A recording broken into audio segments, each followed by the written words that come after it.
الحمدللہ وکفا وسلام علی عبادہ الذین اصطفیٰ اما بعد فاعوذ باللہ من الشیطان الرجیم بسم اللہ الرحمن الرحیم وقال ربکم ادعونی استجب لکم سبحان ربک رب العزت عما یصفون وسلام علی المرسلین والحمدللہ رب العالمین اللہم صلی علی سیدنا محمد وعلی آل سیدنا محمد وبارک وسلم۔ نبی علیہ السلام کا ارشاد گرامی ہے کہ رمضان المبارک کی دن میں بھی اور رات میں بھی اللہ تعالیٰ مومن کی ایک ایک دعا کو قبول فرماتے ہیں، اس کی دعا کو رد نہیں فرماتے۔ اور ایک حدیث مبارکہ ہے کہ للصائم عند فطرہ دعوۃ مستجابۃ، کہ جب افطاری کا وقت ہوتا ہے، روزہ دار جب افطاری کرتا ہے تو اللہ تعالیٰ اس کی دعا کو قبول فرماتے ہیں۔ اب انسان سوچتا ہے کہ میں نے تو دعا مانگ لی، قبول کیوں نہیں ہوئی؟ تو اس حوالے سے کچھ عرض کرنے کی کوشش کرتا ہوں۔ میرے بھائیو، قبولیت دعا کی 3 صورتیں اور شکلیں ہوتی ہیں۔ ایک دعا وہ کہ آپ نے ادھر دعا مانگی، فوراً قبول ہو گئی، اور ایک دعا یہ کہ اللہ تعالیٰ اس دعا کی قبولیت یوں فرماتے ہیں کہ آنے والے دنوں میں جو مصیبت یا بیماری یا پریشانی آنی ہوتی ہے، اللہ تعالیٰ اس مصیبت، پریشانی یا بیماری کو ٹال دیتے ہیں۔ اور تیسری دعا کی قبولیت کی صورت ایک اور ہے، اور یہ زیادہ افضل ہے، اور یہ ہے صبر والی، لیکن صبر کا پھل میٹھا ہے۔ وہ کیا ہے کہ اللہ تعالیٰ دنیا کی زندگی میں مومن بندے کی دعا کو قبول نہیں فرماتے، بلکہ اس دعا کی قبولیت کو آخرت تک کے لیے مؤخر کر دیتے ہیں۔ بندے کی دعا جو دنیا میں مانگی ہوتی ہے، آخرت میں جنت میں درجے بلند کر کے دنیا کی دعا کی قبولیت فرما دیتے ہیں۔ یعنی یہ 3 صورتیں، ایک دعا کی صورت وہ کہ جو فوراً قبول ہو گئی، ایک دعا کی قبولیت کی صورت یہ کہ پریشانی، بیماری یہ ختم ہو گئی، اور تیسری کہ اللہ تعالیٰ آخرت میں جنت میں درجے بڑھا دیں گے اس دعا کے طور پر۔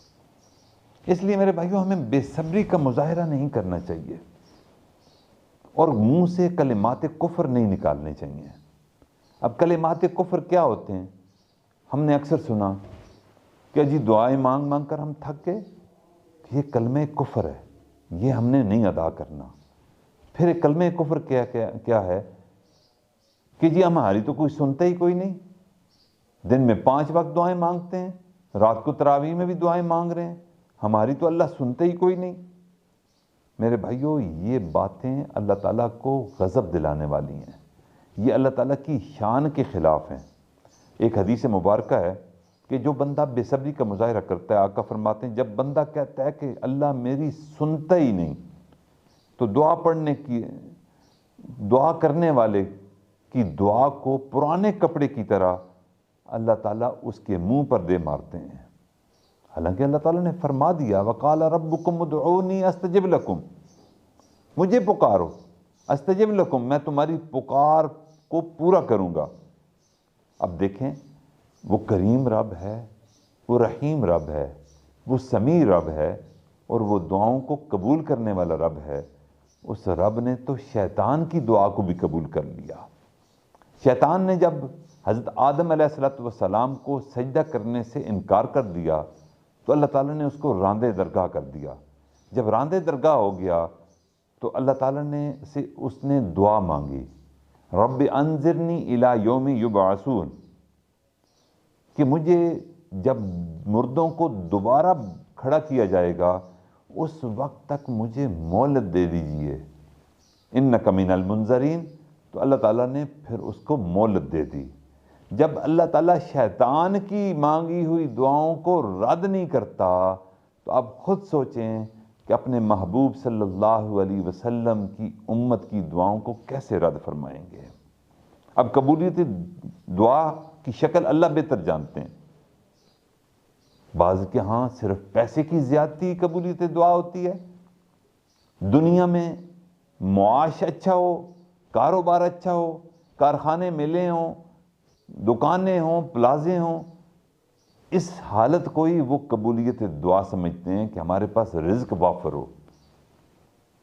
میرے بھائیوں غور کریں، اگر بندے کے پاس پیسے کی زیادتی ہو اور اللہ تعالیٰ تو جانتا ہے کہ میرا بندہ کمزور ہے، اگر میں نے اس کو پیسہ دیا، اس کا ایمان خطرے میں پڑ جائے گا، تو اب اللہ تعالیٰ اس کو پیسہ زیادہ نہیں دیتے، اللہ کے ہاں ایمان کی قیمت اور ایمان کی قدر سب چیزوں سے بڑھ کر ہے، تو اللہ تعالیٰ ایسے بندے کی ایسی دعا کو دنیا میں قبول نہیں فرماتے کہ میرا بندہ تیرا ایمان کمزور ہے، اگر میں نے تمہیں پیسہ مال و منال دے دیا تو تم اس پیسے کے زور پر اپنے ایمان کو ضائع کر بیٹھے گا، اور مجھے تجھ سے محبت ہے، میں تیرے ایمان کی حفاظت کرنا چاہتا ہوں۔ یہ میرے بھائیوں حکمتیں، نعمتوں کی حکمتیں اللہ تعالیٰ بہتر جانتا ہے۔ ہم جو دعائیں مانگتے ہیں ان دعاؤں کی قبولیت، کس کس دعا کو قبول کرنا ہے، کس دعا کو تاخیر سے قبول کرنا ہے، اور کس دعا کو اس دنیا میں نہیں آخرت میں قبول کرنا ہے، یہ حکیم قدیر رب ہی جانتا ہے۔ البتہ ایک بات ذہن میں رکھیں کہ جب دعا قبول نہ ہو رہی ہو تو وجوہات اپنے اندر تلاش کرنی چاہیے کہ اپنے اندر ہی تو کوئی قصور نہیں ہے، کہ اپنے ہی تو کوئی غم نہیں ہے، اپنے ہی کوئی ہمارا بیچ میں کردار تو نہیں ہے جس کی وجہ سے دعائیں قبول نہیں ہو رہی۔ اب دیکھیں، ہم دیکھتے ہیں روزمرہ کے مشاہدے میں ہمارے بات آتی ہے کہ ہم کہتے ہیں کہ دنیا کی ہمارے نزدیک وقت نہیں، لیکن حقیقت اس کے برعکس ہوتی ہے۔ دنیا کی حقیقت ہوتی ہے ہمارے سامنے اور اسی کے پیچھے بھاگم دوڑ ہوتی ہے، آخرت کی فکر نہیں ہوتی۔ جب آخرت کی فکر نہیں ہوگی تو یہ دعا قبول نہ ہونے کی ایک بڑی وجہ بن جاتی ہے۔ اب ہر بندہ کہتا ہے کہ دنیا فانی ہے، یہ یقین ہمارے دلوں کے اندر پختہ نہیں ہے۔ ہم زبان سے کہتے ہیں کہ دنیا فانی ہے، لیکن عمل اس کے بالکل برعکس ہے۔ دنیا فانی ہی میں ہماری ساری محنتیں ہیں، آخرت جو باقی ہے اس کے لیے کوئی محنت نہیں۔ دعا قبول نہ ہونے کی ایک بڑی وجہ یہ بن سکتی ہے۔ ہم میں سے اکثر بندے یہ کہتے ہیں کہ دنیا آخرت سے بہتر نہیں بلکہ آخرت بڑھ کر ہے، لیکن عمل اس کے برعکس ہوتا ہے۔ ہم میں سے اکثر بندہ یہ کہتا ہے کہ میں اللہ کا دوست ہوں، لیکن حقیقت میں ہماری دوستی شیطان کے ساتھ ہوتی ہے۔ میرے بھائیو، جب ہمارا قول اور فعل میں تضاد ہوگا، دل میں کچھ ہوگا، زبان پر کچھ ہوگا، اس وقت تک ممکن ہے کہ ہماری دعائیں قبول نہ ہوں۔ یک رنگی چھوڑ، دو رنگی چھوڑ، یک رنگ ہو جا، یا سراسر موم یا سنگ ہو جا۔ میرے بھائیو، یہ جو درمیان والی کیفیت ہے، اس کیفیت پر قابو پانے کی ہمیں سعی اور کوشش کرنے کی ضرورت ہے۔ شیطان بے ایمان ہمارے پیچھے ہے، اس کے وعدے بھی جھوٹے ہیں، وہ خود بھی جھوٹا ہے۔ ہمارا رب سچا ہے اور اس کے وعدے بھی سچے ہیں۔ اللہ نے فرما دیا، ان الشیطان لکم عدو فاتخذوہ عدوا۔ میرے بھائیو، اب شیطان کو اللہ تعالیٰ نے کہہ دیا کہ تمہارا دشمن ہے، تم بھی اس کو دشمن بنا لو، لیکن میرے بھائیو ہمارا عمل اس کے برعکس ہے۔ ہم نے اللہ کو دوست نہیں بنا رکھا، شیطان کو دوست بنا رکھا ہے۔ اور پھر ایک اور بات جو دعا کی قبولیت میں رکاوٹ ہے، وہ ہے کہ ہم ظاہر سے ہم یہ کہتے ہیں کہ حضور نبی کریم صلی اللہ علیہ وسلم کے عاشق ہیں، لیکن حقیقت اس کے برعکس ہے۔ عاشق تو وہ ہوتا ہے جو اپنے معشوق کے نقش قدم پر چلتا ہے، اس کی ہر بات کو اپنے لیے لازم قرار دیتا ہے، اور جس طرح اس نے زندگی گزاری ہو ویسے زندگی گزارنے کی کوشش کرتا ہے۔ آپ دیکھ لیں، گلی محلے میں، گراؤنڈز میں بچے کھیل رہے ہوتے ہیں فٹ بال، اور ان کی فٹ بال کی جو کٹ ہوتی ہے اس میں شرٹ پر نمبر لکھا ہوتا ہے۔ وہ نمبر ہمیشہ دنیا کے مایہ ناز جو کھلاڑی ہوتے ہیں ان کو وہ کاپی کرتے ہوئے ان جیسا کھیلنے کی بھی کوشش کرتے ہیں، اور ان کے نمبر کی شرٹ کو پہنتے بھی ہیں۔ میرے بھائیو، ہم کیسے عاشق ہیں کہ ہم سر سے لے کر پاؤں تک نبی علیہ الصلوۃ والسلام کی سنت کے خلاف عمل کر رہے ہیں، ہمارا سونا، ہمارا جاگنا، ہمارا کھانا، ہمارا پینا، ہماری نشست، ہماری برخاست، ہماری معیشت، ہماری معاشرت، ہماری خوشی، ہماری غمی، یہ سارے کے سارے نبی علیہ الصلوۃ والسلام کی سنت کے خلاف ہے۔ میرے بھائیو، نبی علیہ الصلوۃ والسلام کا عاشق تو وہی سمجھا جائے گا جو آقا کی سنتوں کا بھی عاشق ہوگا۔ اب ہمیں سوچنا چاہیے کہ اگر آقا کی سنتوں پر ہم عمل نہیں کریں گے اور عمل اس کے برعکس ہوگا تو اللہ تعالی ہماری دعا کو کیسے قبول کرے گا؟ نبی علیہ الصلوۃ والسلام کا عاشق تو وہی سمجھا جائے گا، بقول شاعر کہ وہی سمجھا جائے گا شیدائے جمال مصطفیٰ، جس کا حال حال مصطفیٰ، کال کال مصطفیٰ صلی اللہ علیہ وسلم۔ میرے بھائیو، ہمیں کوشش کرنی ہے کہ ہم اپنے اعمال کا محاسبہ کریں۔ ہمیں غور و فکر کرنا ہے کہ ہمارے اعمال کیسے ہوں، اور وہ اعمال جس اعمال کے بارے میں اللہ تعالیٰ نے قرآن پاک میں ارشاد فرمایا کہ ایکم احسن عملا، اکثر عملا نہیں فرمایا۔ آج ہماری کثرت کی کوشش ہے، احسن اعمال کی کوشش نہیں۔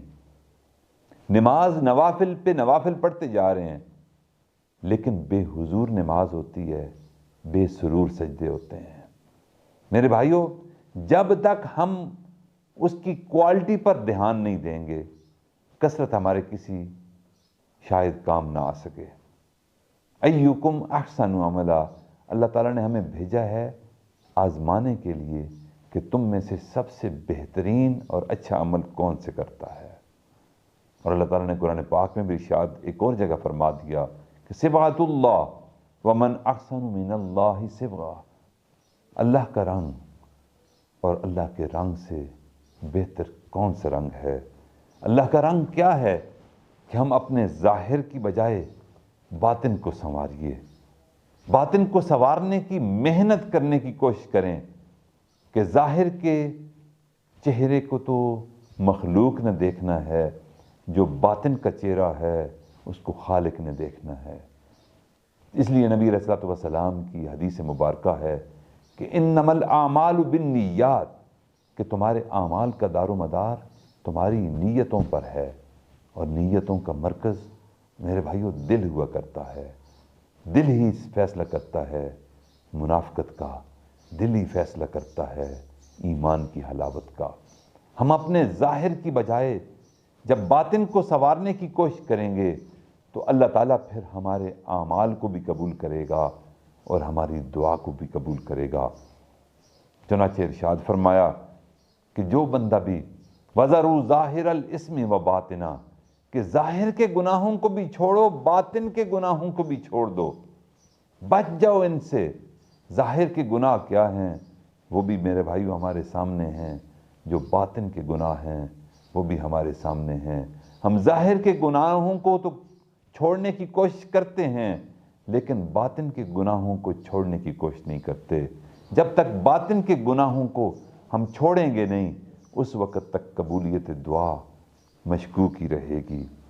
پھر میرے بھائیو، دوسرا عمل جس کی وجہ سے اللہ تعالی ہماری دعا کو قبول کر سکتے ہیں وہ کیا ہے؟ کہ ہم مخلوق کی بجائے خالق کی محبت میں مشغول ہو جائیں، تو پھر آخرت میں بھی اللہ تعالیٰ دشمنوں کی قطار میں ہمیں نہیں کھڑا کرے گا۔ آج اگر ہم اللہ کے مخالفین اور اللہ کے دشمنوں سے دوستی لگائیں گے تو پھر میرے بھائیوں سوچنے کا مقام ہے کہ جو اللہ کے دشمنوں کی قطار روز قیامت ہوگی کہ کہیں ہم بھی وہاں نہ کھڑے ہوں۔ اگر دوستوں کی قطار میں اس دنیا میں کھڑے ہوں گے، اس دنیا میں نماز والوں کے ساتھ، تبلیغ والوں کے ساتھ، روزے والوں کے ساتھ ہماری مشابہت ہوگی اور وہ عمل کریں گے تو یہ اللہ کے دوست ہوتے ہیں، قرآن والے، حدیث والے، تبلیغ والے، تعلیم والے، مدارس والے۔ جب ان کے ساتھ کھڑے ہوں گے تو پھر اللہ تعالیٰ روز قیامت بھی ہمیں انہی کے ساتھ کھڑے کرے گا، اور جب ان کے ساتھ ہم کھڑے ہوں گے دوستوں کی قطار میں تو اللہ تعالیٰ ہماری دعاؤں کو بھی شرف قبولیت عطا فرمائے گا۔ ایک بڑا ہی قیمتی نسخہ حضرت تھانوی رحمۃ اللہ علیہ نے فرمایا کہ وہ فرماتے تھے کہ یہ دعا کیا کرو کہ جو بندہ بھی دل کی گہرائیوں سے یہ دعا مانگے گا کہ اللہ مجھے نیک بنا دیجئے، مجھے صالح بنا دیجئے، میرے اعمال کو درست کر دیجئے، میں حاضر ہوں، مجھے پیشانی کے بالوں سے پکڑ کر نیکی کے رستے پر ڈال دیجئے۔ تو حضرت تھانوی فرماتے ہیں کہ جب روز قیامت وہ بدعمالیاں لے کر اللہ کے حضور کھڑا ہوگا، اللہ کو حساب دے رہا ہوگا، تو بندہ اللہ سے اجازت لے کر یہ عرض تو کر سکے گا کہ میرے مالک میں نے دعا مانگی تھی، اور وہ دعا یہ تھی کہ مجھے میری پیشانی کے بالوں سے پکڑ کر صراط مستقیم پر کھڑا کر دیجئے، نیکی کے رستے پر ڈال دیجئے۔ میں نے تو اپنے آپ کو پیش کر دیا تھا، اب ہدایت تو آپ کے ہاتھ میں تھی، آپ مجھے راستے پر لگا دیتے تو میں نیک بن جاتا، میں صالح بن جاتا، آج جہنم میں نہ جاتا۔ جب آپ نے میری دعا قبول نہ کی تو اب میرے پر رحم فرما دیجئے اور مجھے جہنم سے بچا لیجئے اور مجھے جنت میں داخل کر دیجئے۔ میرے بھائیو، جب یہ عمل کرے گا تو اللہ تعالیٰ اس کو نیکی تقوی کی توفیق عطا فرمائیں گے۔ میرے بھائیو، خلاصہ کلام یہ ہے کہ دعا کی قبولیت کے لیے ایک آخری شرط یہ ہے کہ انسان کسی پر زیادتی نہ کرے، کسی کے حق کو نہ کھائے، کسی کو تکلیف نہ دے۔ اور بڑے گناہوں میں سے یہ ایک بڑا گناہ ہے کہ دل آزاری کرنا، لوگوں کے دلوں کو ٹھیس پہنچانا، لوگوں کو دکھوں اور تکلیفوں میں دیکھ کر خوش ہونا اور لوگوں کی زندگی میں مشکلات کا اضافہ کرنا۔ جب یہ بندہ کرے گا تو اللہ تعالیٰ کو اپنی مخلوق سے بہت زیادہ پیار ہے۔ جس طرح باپ کو اور ماں کو اپنے بیٹے اور بیٹی سے محبت ہوتی ہے اور وہ پھر اس کے دشمنوں کو، بیٹے کے دشمنوں کو اپنا دشمن سمجھتی اور سمجھتا ہے، میرے بھائیوں، اسی طرح جو بندہ بھی مخلوق سے پیار کرتا ہے اللہ تعالیٰ پھر اس سے پیار کرتے ہیں، اور جو مخلوق کے ساتھ دشمنی کرتا ہے اللہ تعالیٰ پھر اس کی دعاؤں کو قبول نہیں فرماتے۔ قبولیت دعا کے لیے ضروری ہے کہ ہم دل آزاری سے باز آ جائیں۔ کسی شاعر نے کیا خوب کہا تھا کہ مسجد ڈھا دے، مندر ڈھا دے، ڈھا دے جو کچھ ڈھیندا، پر کسی دا دل نہ ڈھاویں، رب دلاں وچ رہندا۔ اب رب کو اگر منانا ہے اور قبولیت دعا کا اگر ہمیں شوق ہے تو پھر مخلوق خدا کی دل آزاری سے ہمیں باز آنا ہوگا، اور یہ قبولیت دعا کے لیے ایک ضروری امر ہے جس کا ہمیں لحاظ رکھنا ہوگا۔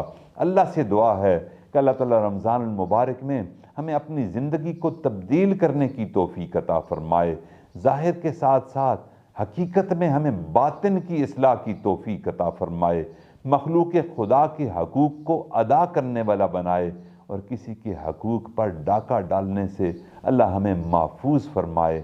وآخر دعوانا ان الحمد للہ رب العالمین۔